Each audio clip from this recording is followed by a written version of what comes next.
What is up, guys, and welcome back to the channel. I'm here in front of the Subaru. As you can see, I have things. These aren't like fully bolted on. These aren't like fully bolted on. They're just put on so I can mock things up and get things put together, and then we can go for the final assembly. So currently I am in the middle of surgery here on the throttle cable. So, and this is just a stock impreza cable. I got a new one, and before I cut it up, here we go. It was attached to this onto the LS throttle body, and it was so close to working without having to adjust it, but it is a hair short. So what we are doing is, as you can see, I took this apart here and pulled it apart from the sheath, cut the metal wrap around it, and so how we are going to lengthen the throttle cable is by shortening the sheath. So what I'm going to be doing here is, and I had to do this on the other one, just the way that it was put together. As you can see here, this is a very short cable compared to stock. You can see there how I kind of hammered it back onto the sheath, and this one worked pretty good. So, but this one, I need to keep it long. I just need a little more cable. So hopefully this works out. I had success with the first one, so I'm pretty confident on this one as too. One thing I think I might do differently is I might just cut off this clamped part here, because I was trying to pull out the sheath out of this clamped area and it's not coming out very good. So I might just cut it off there where it is clamped and then reclamp on this surface here, because there shouldn't be any problem with that. But I don't know, we'll see what I end up doing. I will check you guys in when I figure something out. All right, so I was able to just pull out this wire sheath out of it, and then the plastic cover came out as well. So now we have the hollow clamp. So now, once we get this off, what I'll do here is I will cut this, I think about 1 inch shorter, and then try and slide the sheath back into the clamp there and see if I can reclamp it. It doesn't have to be insanely tight or anything, it just has to clamp onto the sheath, and you don't want to over clamp it because then it clamps down on the wire. You don't get this motion here. So I will fill you guys in when I get it. Alright, so I got the sheath shortened and have it up here for kind of test fitting. And as you can see here, this is a lot better. The problem I was having before was it was all the way up here, and these nuts here is how you clamp it onto the intake. I'll be building a bracket that comes off of these 2 bolts and comes up, that slides into here, and then these nuts will clamp onto it, and that's what keeps the sheath from moving. And then it doesn't move, and obviously the cable slides inside of it. And so as you can see here, the threads there are just perfect for a bracket that I can build, and it's even going to be a hair shorter because the sheath is going to be sliding into this clamp here. So looks like that will work, so I can continue to clamp it and we'll be good to go. Alright guys, all done, and it actually worked. I was a little nervous because after I cut off this clamped part off of here, you can see there's only a little amount of room that sheath can slide into. So I was worried that I wasn't going to get very much clamp force on it, so I literally just got some wire crimpers and just did some crimping along that edge, and as you can see, it worked, and the throttle slides like a dream, and it doesn't pull out. I'm sure I could pull it out if I tried hard enough, but once it's clamped in, there's really nowhere that the sheath can go, and so yeah, there's not going to be a whole lot of force on it. So I think that should be plenty. So should be able to slide this back on like so. Then this slides back down. Shorten that, but there we go. Pretty much looks like a stock cable. And then we can see if I can do this one-handed.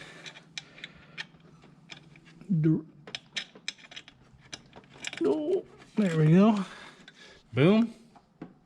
Lines up perfectly. There we go. Throttle cable done. Just need to build a bracket. So that was a lot easier than I thought it'd be. Whole lot of other things to get done, so I guess we will move on to the next.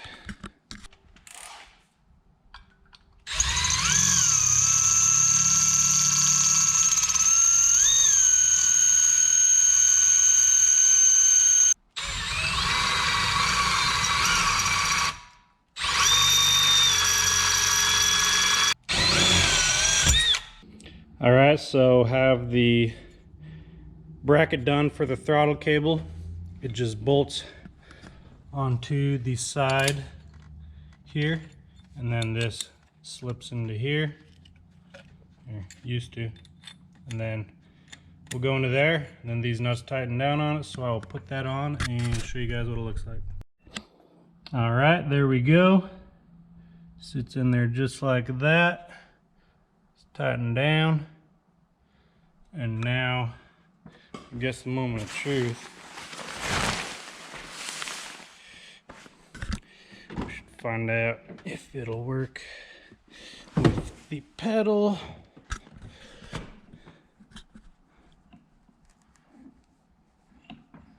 Just like that.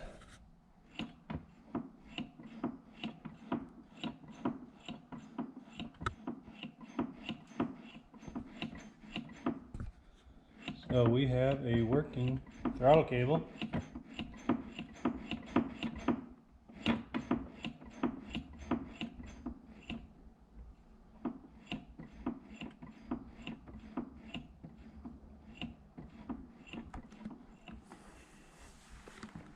All right, one more thing down.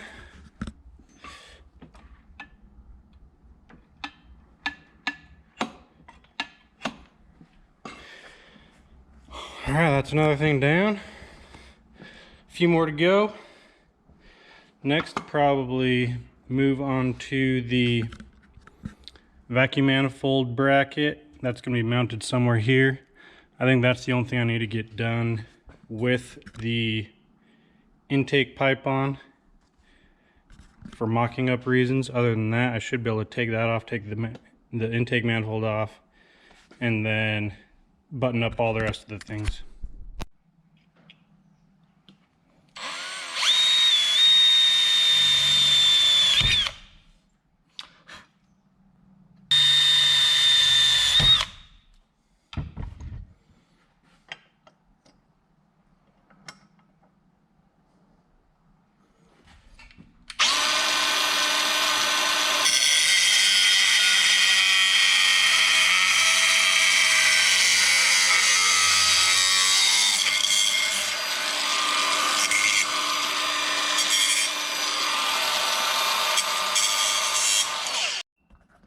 All right, so we have the vacuum manifold bracket done, as you can see right there.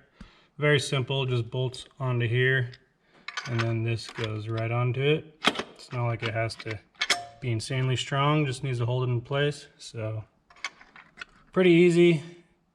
Let's bolt her on, and then we can move on to the next. All right, the vacuum manifold is on.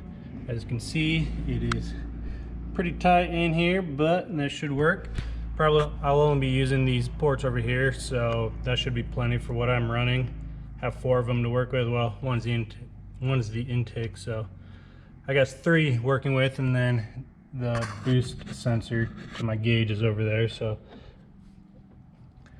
but it's on there good, not going anywhere. So that is another thing done. And then I Then I went and dropped off my exhaust to get ceramic coated, and that'll be a couple weeks. So pretty much that gives me 2 weeks to get everything done that I need to get done in order to start this thing up when the exhaust gets here. Things I still need to do is get a new CV axle, throw my steering rack in, and then pretty much just figure out the cooling. I'm gonna do a new expansion tank. Don't know what I'm gonna be doing. My old setup was over here, was this Volkswagen one, and it worked, but it's ugly. And I would like to make it look better, so I'll probably be buying one that will fit either here or maybe mounted over here. I haven't decided yet. Other than that, I should be pretty much ready to start. I have some wiring to do.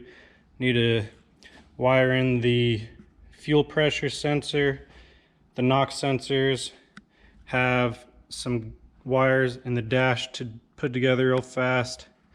These grounds need to be put together and then just mounted right there.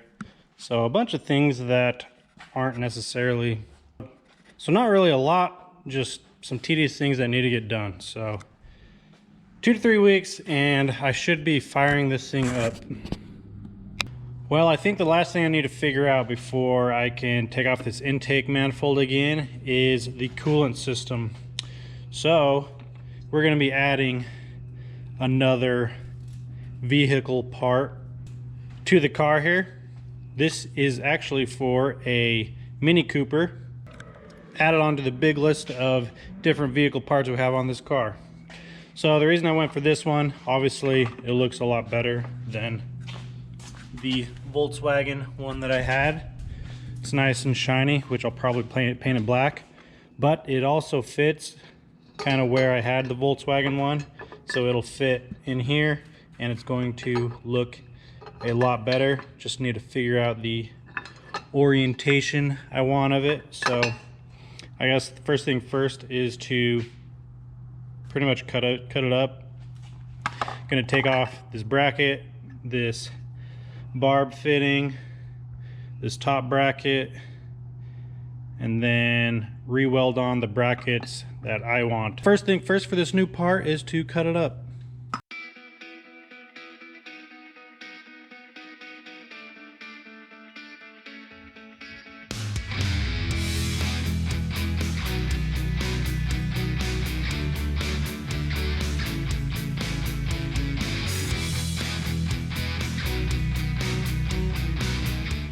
Today I went and picked up my exhaust from the coater and it turned out great. Really happy with how the looks came out, and then it will help with the heat.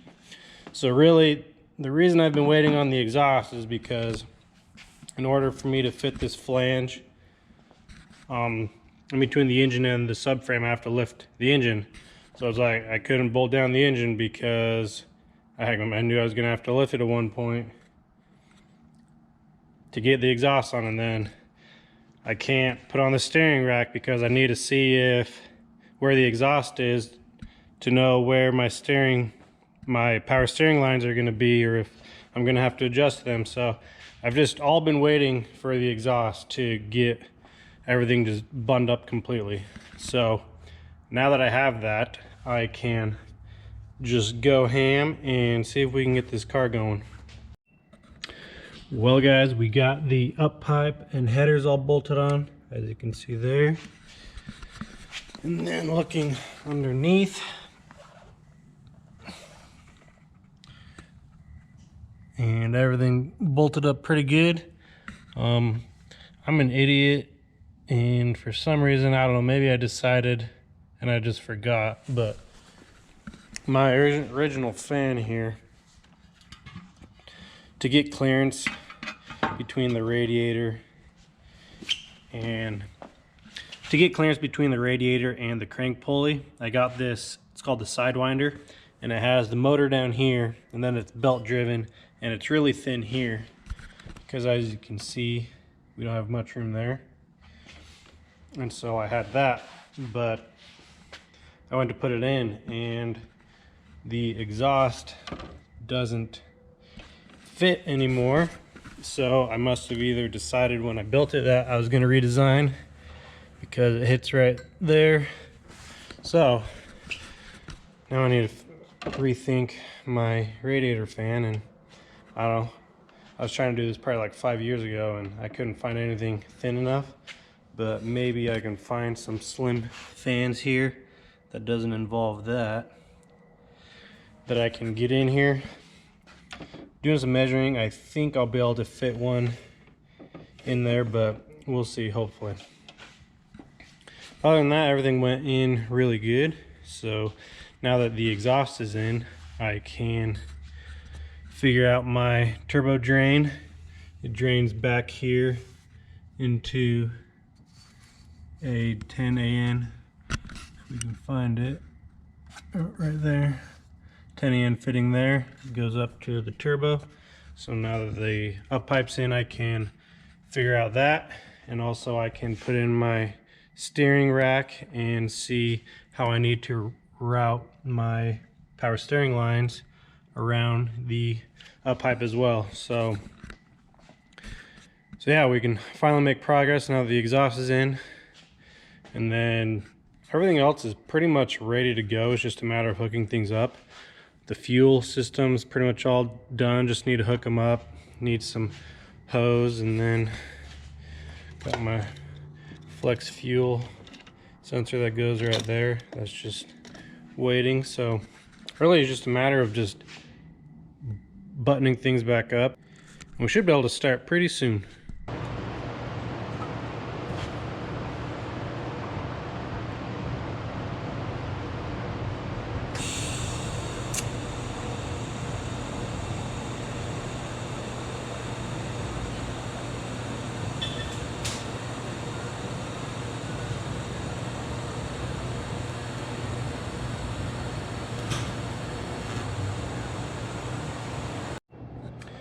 Well guys, a little catch up of where we're at. I've been pretty much going to town all day, just whipping things out without a whole lot of filming. I just want to get this done, so I guess I can catch you up. All the fuel lines are hooked up, flex fuel, fuel filter. Still need to figure out a bracket for that, but that is ready to go. And then got the wastegate on with the screamer pipe down there. That's all welded on, plumbed up, ready to go. Everything underneath, as you can see, I have the tires on, wheels on. So yeah, I have the steering rack in, sway bar, everything's hooked up. First time these have been on in 2 years, pretty crazy. But yeah, really close to being able to start it actually. Just need to throw the intake manifold on and hook up the radiator and vacuum lines, and we're pretty much there. But actually we're going to be moving the car because we are doing a big shop reorganization. We're actually going to be moving the woodworking stuff over to here, and the automotive's all going to be over there. So now that I can put the front tires on again, we're going to be putting it on dollies, and we're going to be wheeling it over there, and then we can start transitioning all of this stuff over there as well. But we need to get the car out of the way first, so yeah, we're going to do that real fast.